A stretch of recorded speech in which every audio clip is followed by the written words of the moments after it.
What is your mental framework at this stage for how you think about the development of Bitcoin as a global store of value? If you look at Bitcoin right now, it's going to be driven by institutional adoption as an asset, and it's also going to be driven by technology utility, and it's also going to be driven by macroeconomic winds. So when you look at the next 4 to 8 years, the institutional adoption is driven by the utterances of the chair of the CFTC, the SEC, by FASB accounting, you know, the fair value accounting adoption, by the adoption by the FDIC. Decisions, if you look at BNY Mellon, if you look at BlackRock, if you look at Fidelity, you know, like, if you look at, let's take Bank of America, pretty big bank. The joke I used to tell is when I decided to buy Bitcoin in 2020, I told my broker at Merrill Lynch, which is a division of Bank of America, I said, I think I want to buy Bitcoin. Can you sell it to me? And he said, I can't even talk about it. I get fired. Okay, and I said, okay. You sure? He said, we don't cover it, I can't talk about it, we're afraid of it. I said, okay, well, I want to wire $175 million somewhere else. So I wired the money, you know, and I bought the Bitcoin, and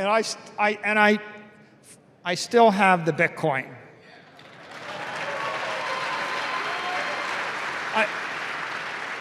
Not one Satoshi would I sell.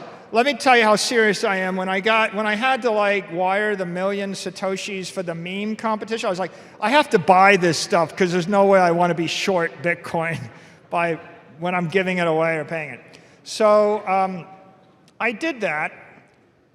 2 years go by, and just last week, my secretary calls me. She says, hey, Merrill Lynch sent a bunch of documents over and they want you to sign them. And I said, what? I didn't ask for anything. She said, well, you have to sign these documents so that you can buy Bitcoin with Bank of America, and they want you to sign them now. I said, okay. So now, you know, they wouldn't sell it to me, and now they're jamming it down my throat. Like, so that's like a leak for you guys. Like, presumably, if Merrill Lynch is going to all their clients saying, fill this out, I think the Bank of America has embraced Bitcoin. Big deal. So for store of value, when these big, you know, the offshore banks, right? Celsius is a bank. BlockFi is a bank, FTX is a bank, Voyager is a bank. They're not going to cross the chasm and continue with us in the next decade. They're going to be replaced with JP Morgan and Bank of America and BNY Mellon and Fidelity. And that's going to go a long way toward institutional adoption and driving Bitcoin as a store of value. I think the other thing is the explosion of Lightning. I described this as, in 1991, you had TCP/IP and we had the internet, but not many people used it. In 1994, you had the Netscape browser, and that was the killer app for the internet. And pretty soon you had 100 million people download that browser, and it caught fire. Well, we are like 1991, 92 in money over the internet, money over IP. And in my opinion, there's going to be a couple of killer apps. On the consumer side, a killer app that's like a Lightning wallet that moves digital dollars and BTC and swaps in and out of local currency. When you can move the peso, the dollar, and the BTC in the hands of anybody in Argentina, I don't know why every adult in Argentina wouldn't download that, right?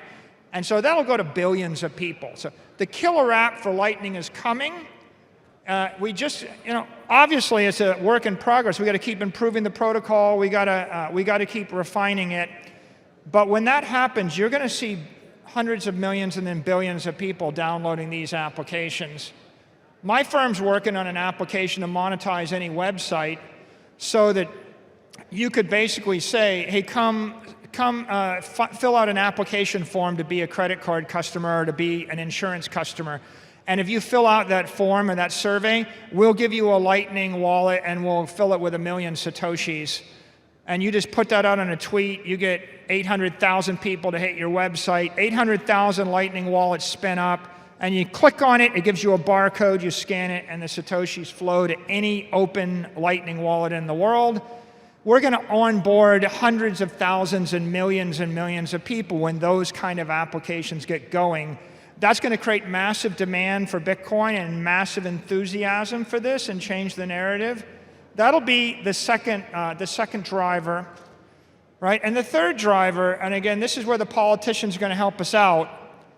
They're going to keep printing money, right? You know, you think we're tightening momentarily in the U.S., but they're not going to tighten in the rest of the world. They're going to print money in every single country. All their currencies are going to continue to weaken.